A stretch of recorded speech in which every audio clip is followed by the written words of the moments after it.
Sejam bem-vindos à análise da arquitetura da dor e da complexidade da coluna cervical nesta aula dramatizada. Imaginem a coluna cervical como a torre de comando de um edifício complexo, equilibrando uma esfera de quase 5 quilos enquanto processa estímulos sensoriais incessantes. Nesta primeira parte da nossa jornada pela arquitetura da dor, precisamos entender quem são os habitantes desse território e as forças que o cercam. A ciência nos mostra que a dor cervical não é uma visitante rara. Entre 22% a 70% da população sentirá esse peso em algum momento da vida. Se observarmos uma sala de espera clínica, veremos que mulheres acima dos 50 anos são as mais afetadas, muitas vezes carregando um histórico de dor lombar prévia ou as marcas de uma alta demanda de trabalho e baixo suporte social. Como clínicos, nossa primeira missão não é tocar, mas investigar com o olhar de um perito. Antes de qualquer intervenção, buscamos as bandeiras vermelhas, os sinais de perigo que indicam patologias graves e exigem encaminhamento imediato. Uma perda de peso inexplicada ou história pessoal de câncer transformam o pescoço em uma zona de alerta para neoplasias. Febre e uso de drogas intravenosas sugerem infecções, enquanto traumas recentes em pacientes com osteoporose apontam para possíveis fraturas. Mas a dor não é feita apenas de biologia pura. Existem as bandeiras amarelas, os fatores psicossociais que atuam como fantasmas na recuperação. Quando o paciente acredita que seu pescoço é frágil como cristal, ele entra em um ciclo de medo e evitação, frequentemente mensurado pela escala de catastrofização da dor. Esse estado mental pode ser um preditor de cronicidade mais fiel do que a própria lesão tecidual. Não podemos ignorar as bandeiras azuis e pretas, que nos contam sobre a insatisfação no trabalho, o medo do desemprego e as políticas de auxílio-doença. O estresse ocupacional e a postura anteriorizada da cabeça diante de telas geram uma sobrecarga mecânica constante, onde músculos como o trapézio e o levantador da escápula tornam-se personagens exaustos em uma narrativa de tensão contínua. Para quantificar esse impacto, utilizamos ferramentas como o Neck Disability Index, traduzindo o sofrimento subjetivo em dados sobre a incapacidade funcional no dia a dia. A evolução clínica nos ensina que o tempo é um aliado rigoroso. Nos casos de traumas agudos, como o efeito chicote, a janela de recuperação mais significativa ocorre nas primeiras 12 semanas.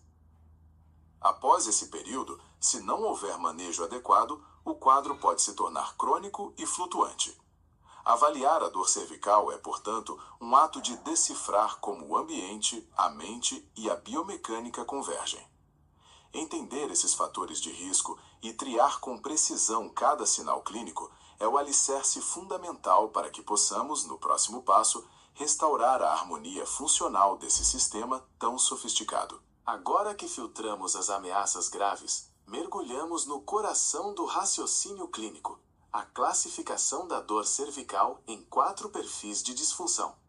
Pensem na coluna cervical como uma obra-prima da engenharia biológica, onde a harmonia depende do equilíbrio entre estabilidade e movimento. Quando uma engrenagem trava, surge o primeiro perfil, o déficit de mobilidade. O paciente relata aquela rigidez clássica que impede o olhar lateral. No exame físico, o levantador da escápula, os escalenos e o trapézio superior parecem personagens em estado de alerta máximo, tensos, tentando compensar a falta de deslize articular nas facetas. Aqui, nossa estratégia começa na base. A manipulação torácica é fundamental. Ao liberarmos a rigidez da coluna dorsal, reduzimos drasticamente a sobrecarga mecânica cervical. A progressão terapêutica segue com mobilizações segmentares passivas e exercícios de alongamento, restaurando a fluidez da arquitetura funcional. O segundo perfil é o déficit de coordenação de movimento, frequentemente associado a traumas como o efeito chicote. Imagine que o sistema de software que controla o pescoço sofreu um curto-circuito. Os flexores profundos entram em greve e o esternocleidomastoide, sobrecarregado, tenta fazer todo o trabalho sozinho, o que muitas vezes acentua a postura anteriorizada da cabeça. No exame, o teste de flexão cervical cranial é nosso principal termômetro clínico para avaliar essa falha de controle. O tratamento aqui não pede força bruta, mas reeducação neuromuscular. Utilizamos isometria de baixa carga e exercícios de coordenação olho-cabeça, sempre com uma abordagem pedagógica, incentivando o paciente a permanecer ativo para quebrar o ciclo de medo e hipersensibilidade. No terceiro perfil, a dor cervical convida uma acompanhante indesejada, a cefaleia cervicogênica. É a dor que sobe, originada muitas vezes nos segmentos superiores de C1 e C2. Posturas sustentadas no cotidiano geram compressões articulares e pontos gatilho que referem dor para o crânio. A intervenção brilha com as técnicas de auto-snag, onde o paciente aprende a realizar deslizamentos apofisários naturais com o auxílio de uma faixa, retomando o governo sobre sua própria anatomia. Somamos a isso manipulações cervicotorácicas e o reforço da musculatura escápulo-torácica, garantindo que o pescoço não precise carregar o peso do mundo sozinho. Por fim, enfrentamos a dor irradiada, o perfil radicular. É o grito do nervo comprimido, manifestado por formigamentos e fraqueza que descem pelo braço. O raciocínio clínico exige precisão diagnóstica através dos testes de Spurlin e de distração cervical. Se a distração alivia e a compressão reproduz a irradiação, temos o nosso mapa de atuação. O tratamento agudo pode incluir o uso temporário de colar cervical e laser, mas a reabilitação crônica foca em exercícios estabilizadores e tração mecânica intermitente.